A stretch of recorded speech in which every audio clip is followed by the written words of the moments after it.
It's time to eat. What are you hungry for? Sit down and get ready to consume an abundance of fantasy football knowledge from Ross Tucker and Joe Dolan. Feed me now. I'm starving. On the Fantasy Feast Eatin' Podcast.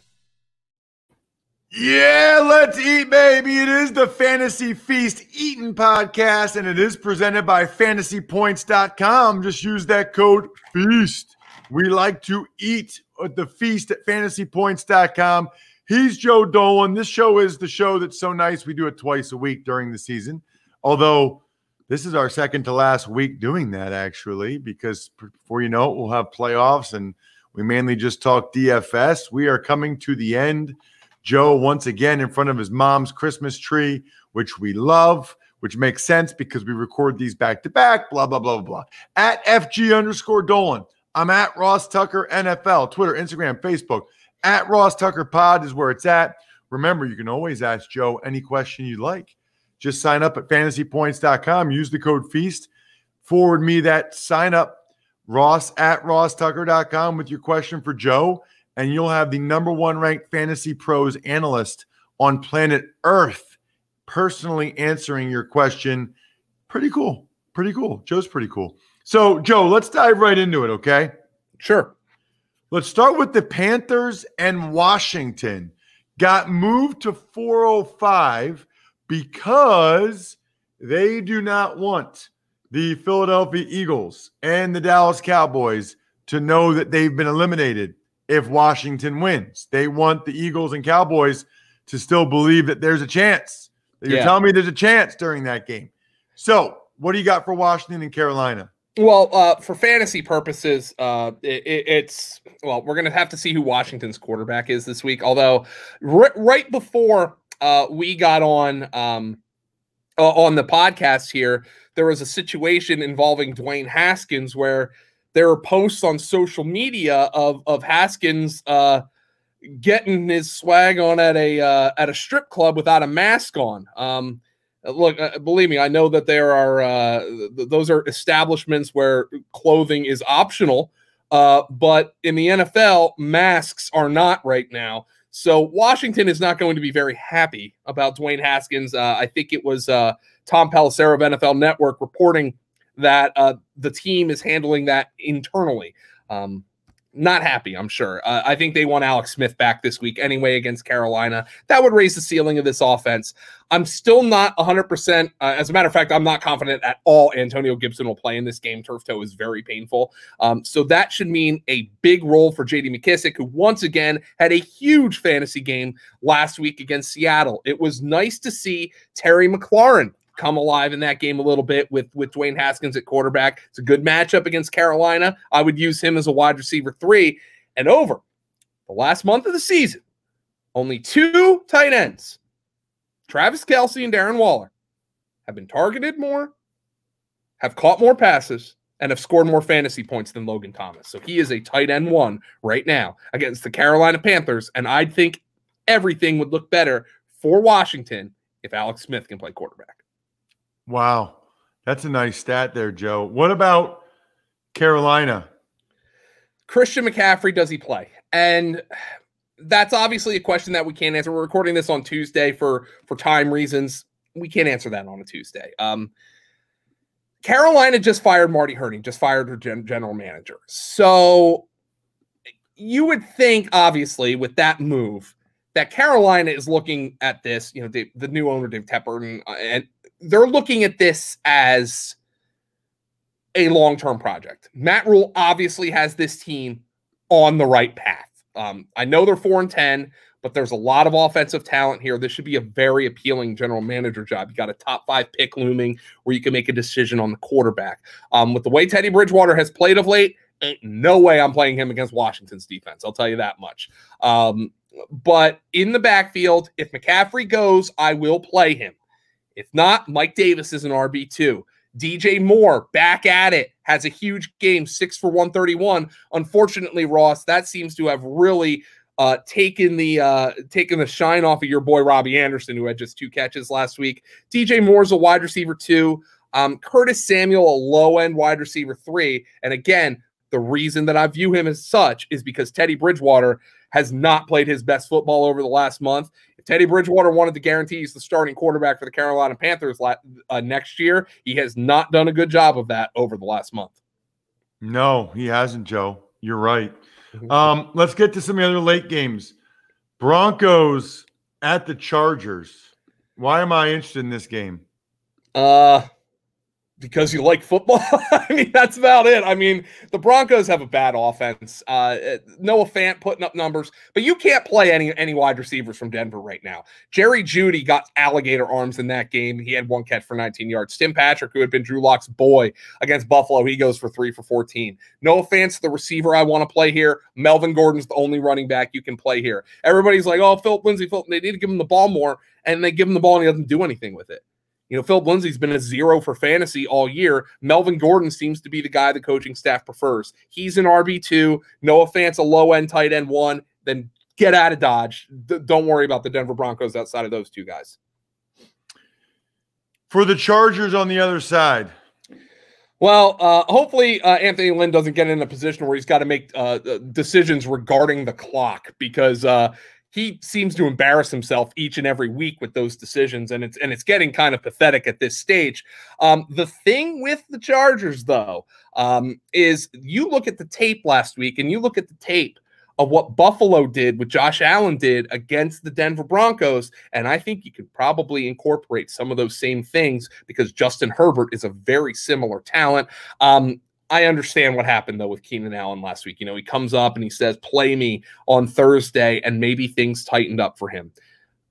I mean, I don't know what to say other than it was bad luck, and those things happen in fantasy football. Keep an eye on his status for this game. If he ends up being a game-time decision, you might have to make a decision earlier, because this is a late game. So we have some injury situations to watch for the LA Chargers, but I think Justin Herbert, after last week's game, the fact that he got back to putting up big numbers, he runs for a touchdown, the game-winning touchdown, obviously. He throws for 314 and 2 touchdowns. He is back on the quarterback 1 radar for fantasy, but you have to look at the injury situation with Keenan Allen and see what's going to happen this week before deciding which wide receivers here you're going to play. Though I will say Hunter Henry, the tight end, has really come alive of late. Okay, I've been asking you a bunch of this this question a bunch of times. Spit it out, Ross. Over the last couple episodes.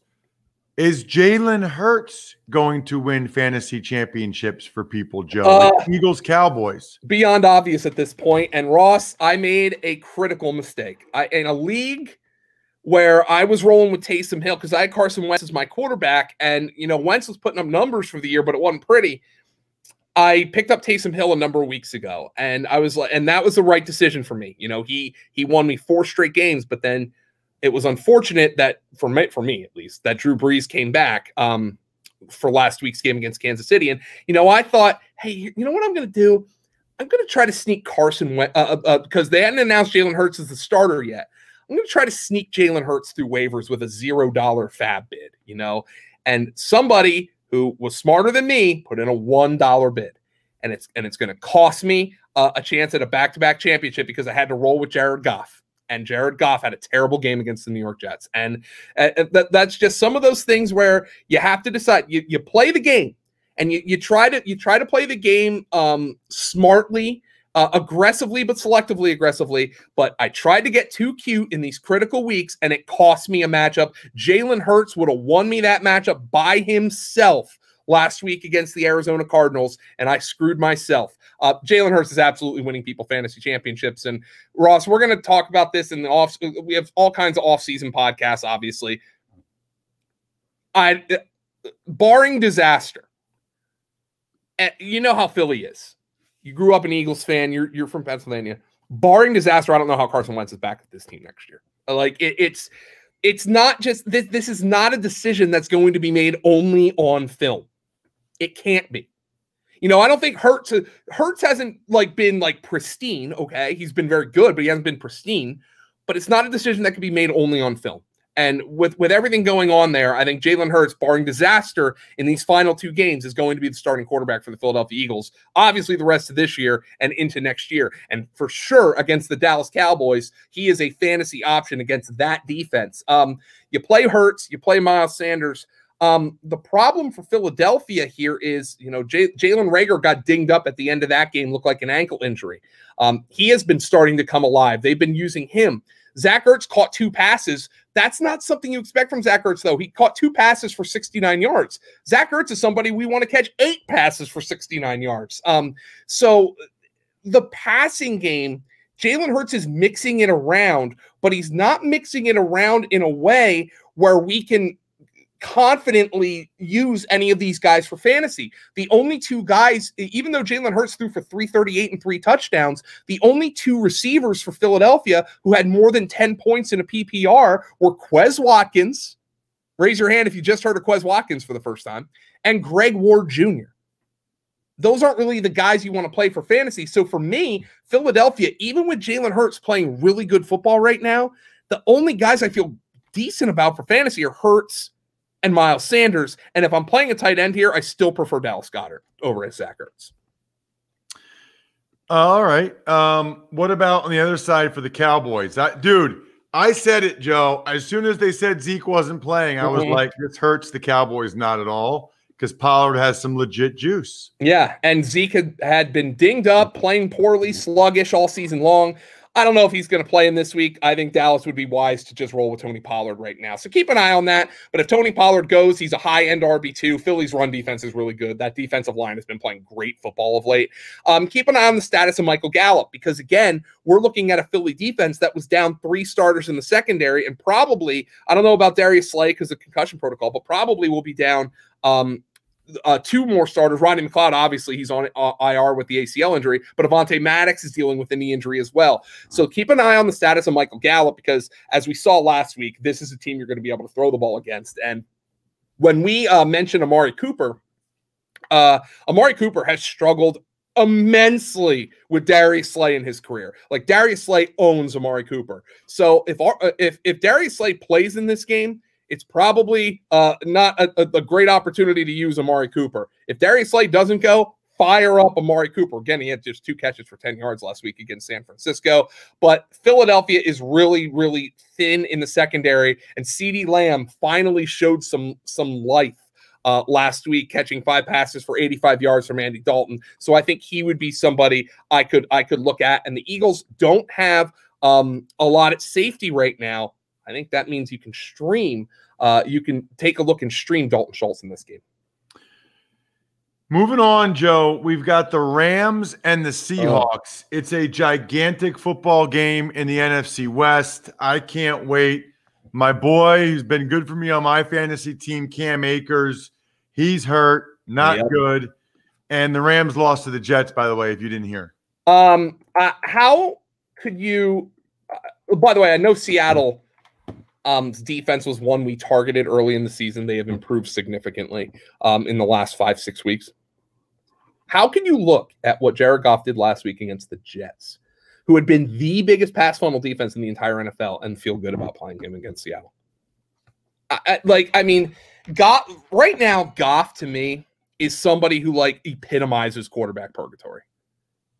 And yeah, I think you can win a Super Bowl with him because, he went to a Super Bowl. I think if you go to a Super Bowl, I think there's a reasonable expectation you can win a Super Bowl with a guy. We just saw the Jets beat the Rams. It's an any given Sunday kind of situation, and that includes Super Bowl Sunday.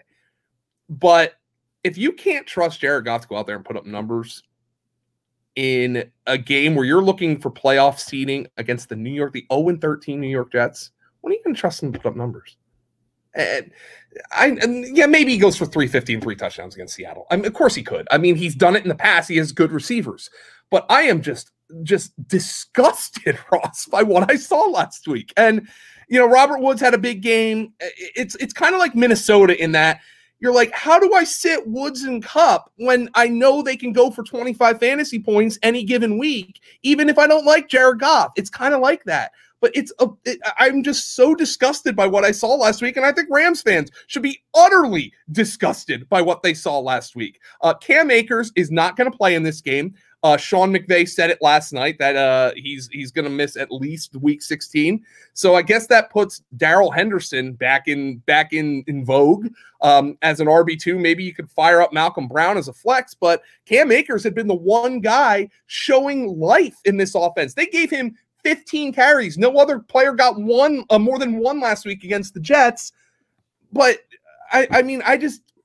I'm just disgusted by what I saw with that offense. And it goes back to my point that I made weeks ago. You look at this offense and you know it's a good offense, but it just seems like it's a Ferrari that is spinning its wheels. It's not going anywhere. It looks sexy. It's expensive. And yeah, I'd like to sit in it. But damn, if this offense just sometimes looks like it can't get out of its parking spot. It's frustrating, and I think a lot of that goes back to the quarterback. And if they cannot protect that quarterback, he is going to F up, whether it's against the New York Jets or the 1985 Chicago Bears. He proved it last week, and I am damn frustrated by it. Wow, I sense that, Joe. I can tell. What about it cost me a fantasy championship, Ross? I mean, come on. What's more important than that? Nothing. I'm obviously joking, but yeah. What about the Seahawks? Speaking of offenses that seem to be spinning their wheels, Russell Wilson goes for 121 on 27 pass attempts against the team last week. They built a 3-score lead against Dwayne Haskins, and Pete Carroll decided he was going to play big, dumb Pete Carroll football. He was going to turtle. He was going to sit on the football. He was going to run the football. If Russ is cooking right now, it's with a microwave because they are not throwing the ball at all. Chris Carson is back. They're back to running the football. They're playing cold weather football. And this is a nasty LA Ram defense. Russell Wilson, dude, you just said, is Jalen Hurts going to win fantasy championships for people? I'd play Jalen Hurts over Russell Wilson without a second thought right now. That's the way I look at these things. With the way Wilson's been playing, with the way Pete Carroll's been calling games, like, big, dumb Pete Carroll football, baby. Jam it. That's what I want to do. That's what he says. Chris Carson is an RB1. Carlos Hyde's getting carries. He had a long touchdown run against the team. DK Metcalf's going to see a hell of a lot of Jalen Ramsey in this game. Maybe it's a Tyler Lockett game.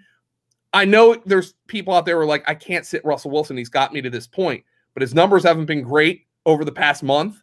And Pete Carroll is sitting on the ball. He is turtling. He wants to run the football. That is how Pete Carroll wants to play. You can't teach an old dog new tricks. And it looks like the fact that they gave Russ, they gave him control of the kitchen over the first 5 weeks of the season. They have demoted him to sous chef again, Ross. That's amazing. Okay. We've got the Titans and the Packers. But before you dive into that, I want everyone to know that if you're going to bet a game this week, I kind of like the Titans. I'll be talking about that later on the Even Money podcast. They're still cashing 3.5 at DraftKings. Speaking of DraftKings, by the way, to celebrate the return of basketball, DraftKings Sportsbook is giving new players 100-1 odds on any featured matchup this week. That's right. All you have to do is bet $1 on any featured matchup this week, and if your team wins, you cash a crisp $100. Look, we're excited for the return of basketball. Let's not forget, football's playoffs just about here. You know we love it. You know we love bowl season. Download the top-rated DraftKings Sportsbook app now. Another way, by the way, you can ask me or Joe a question. Download the app. Use promo code Ross when you sign up to get 100-1 odds on any featured matchup this week. That's code Ross for new players to get a shot at $100 on any featured matchup this week. Limited time, only at DraftKings. Must be 21 or older, New Jersey, PA only. Restrictions apply. See DraftKings.com/sportsbook for details. Gambling problem? Call 1-800-GAMBLER. All right, Joe. Titans, Packers. Woo! Looking forward to that one Sunday night. What do you think? Ross, you're a former NFL offensive lineman, 5 teams. What was it, 5 teams, 7 years? Yes. Former offensive lineman, 5 teams, 7 years. You like Richard in the Soil games, I'm guessing. A little pounded out games like this. Lambeau Field, Christmas week. Derrick Henry v. Aaron Jones. This game's going to get all kinds of offensive linemen fired up. And Aaron Jones, obviously, he took over last week. Jamal Williams went out. Now my question becomes, I was reading Bob McGinn, who's covered the Packers forever, knows more about him than just about anybody, in The Athletic last week. And he's like, I have a hunch that Matt LaFleur has been kind of limiting Aaron Jones to unleash him in December. Well, Jamal Williams getting hurt obviously contributed to that, but Aaron Jones goes absolutely psycho last week against the Carolina Panthers, going for 145 yards rushing and 13 yards receiving with the touchdown in that game. This is going to be a game where Matt LaFleur against his former team, remember, he was the offensive coordinator when the Titans unlocked Derrick Henry 2 seasons ago. This is going to be a run-the-ball game. Even though Aaron Rodgers might be the favorite for NFL MVP, I think they are going to run the heck out of the football. Doesn't mean you want to sit Aaron Rodgers. Doesn't mean you want to sit Devontae Adams, even though both of those guys were disappointments last week. If not for the rushing touchdown, Aaron Rodgers would have eliminated a lot of people from contention in their fantasy leagues. But Devontae Adams still got 10 targets. Robert Tonyan got back in the end zone. Those are guys you want to play. I understand that, but this is going to be an Aaron Jones football game. And on the flip side, it's going to be a Derrick Henry football game. Got it. Makes sense. All right. What about Monday night? Looks like I'll be there again as well. I'm everywhere. Foxborough Stadium in the middle of nowhere, Ross. Yes. Or Gillette Stadium, excuse me. Gillette Stadium, Bills, Patriots. The Bills, Joe, they look so good, man. They're awesome. They look so good right now on offense. I know Baltimore's starting to come alive, but Baltimore isn't even in the playoff. I mean, they're in the playoff picture, but they're not. If the season ended today, wouldn't be in the playoffs. I mean, right now, Buffalo looks like the biggest threat to Kansas City, right? I mean, because it looks like this team can score with anybody. The question I have here, and this is a big one, if Kansas City wins on Sunday against the Atlanta Falcons, and there is no reason to believe they won't win that game. I know the Jets beat the Rams last week, but there's no reason. Buffalo cannot advance beyond the 2 seed. So Buffalo cannot get a bye if Kansas City wins that football game. So my question is, does Buffalo decide we are hot? We're the talk of, well, obviously they're always the talk of Buffalo, whether they're good or bad, but they're like the talk of the world of football right now. Josh Allen and Sean McDermott and Brian Dable is the next hot head coaching candidate. And Stephon Diggs got hurt last week. Do the Buffalo Bills decide, let's take it easy. We've won the division. We can't advance beyond the number 2 seed. Pittsburgh is a dumpster fire right now. Let's just take a deep breath and prepare for the playoffs. That is an unanswerable question. I'm sure Sean McDermott's going to be asked about it this week. I'll be posting stuff on my Twitter account and at fantasypoints.com about all of that. But this is a game I'm worried about, Ross, because it is on a Monday. So if the Bills come out and decide, hey, we're going to sit Josh Allen, and they decide that the morning of the game, you are effed. Because I sure as hell don't want to play Cam Newton. But he might be the guy you have to pick up. So just keep an eye all week on what the Buffalo Bills are going to plan on doing with their starters. Again, remember, Stephon Diggs got dinged up last week. Doesn't look serious. And maybe Buffalo decides, hey, we'll rest our starters next week, but we want one more week to get things fine-tuned. Maybe they decide that as well. Maybe Sean McDermott's like, we play in the NFL. We're going to play every week, but we just don't know. This is a team we've got to watch.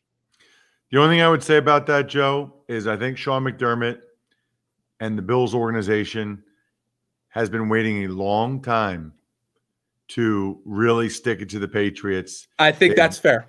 They've won the division. Now they have a chance in a primetime game, everybody watching. I personally don't think they're going to show any mercy at all. I think they're going to try to embarrass the Patriots. So we'll see.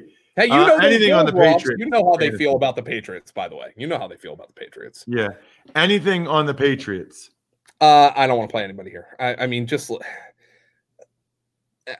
Miami's defense is better than Buffalo's, but Cam goes for 209. He runs for 38 yards, but he doesn't score a touchdown. They didn't score a touchdown last week against Miami. Jacoby Myers, I think, has been a guy who's produced enough where you can maybe use him as a wide receiver 3. But Damian Harris is active, but he doesn't play. Sony Michel out of nowhere. Jacoby Myers are bust for me. And if you have Josh Allen, maybe you pick up Cam Newton in the event that Buffalo decides to sit their starters. But like you said, you can make the argument both ways. We're just speculating here. But this game being on a Monday is problematic for all those scenarios as outlined. Please check him out on Twitter at FG_Dolan, or check me out at Ross Tucker NFL, Twitter, Instagram, Facebook. We are at Ross Tucker Pie. We got the awesome YouTube page if you want to see Joe's mom's Christmas tree, youtube.com/Ross Tucker NFL. We love those of you that head over to FantasyPoints.com and use the code FEAST. It means a great deal because it's a business Joe's trying to grow. And guess what? It's awesome. It's tremendous, tremendous value. Trust me. Check out all their competitors and then go to FantasyPoints.com and use the code FEAST. Other than that, I'm stuffed. We're done.